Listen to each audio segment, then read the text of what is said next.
Seeing the Your data may be corrupt error on your Chromecast with Google TV, you are not alone.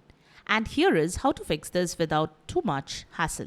Hey everyone, welcome back to Silicophilic, your go-to spot for simple, effective tech fixes and tutorials. In today's video, we are tackling a critical error that's been popping up for some Chromecast with Google TV users, the dreaded Your data may be corrupt message. Let's get started.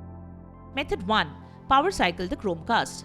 The first and simplest step you should try is a power cycle. This helps clear temporary glitches that may be causing the error. Unplug the Chromecast from the power source, leave it unplugged for at least 2 to 3 minutes. Plug it back in and wait for the device to restart. Check if the error message still appears. Method 2. Factory reset the Chromecast. If power cycling doesn't fix the problem, a factory reset can often resolve more persistent software issues, including corrupt data. Ensure your Chromecast is plugged into a power source and your TV.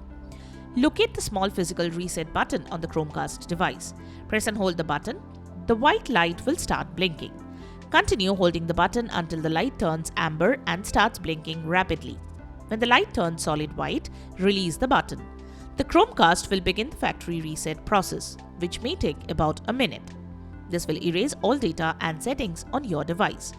You will need to set it up again from scratch. Method 3. Contact Google support. Still seeing the error after a factory reset? It might be a deeper hardware or firmware issue. At this point, you can contact Google support. Follow the instructions provided by the support team. They may walk you through additional advanced troubleshooting or offer a device replacement if it's under warranty. And that's how you fix the Your data may be corrupt error on Chromecast with Google TV. If this helped restore your device, be sure to like, subscribe and hit the notification bell so you never miss a tech fix from Silicophilic.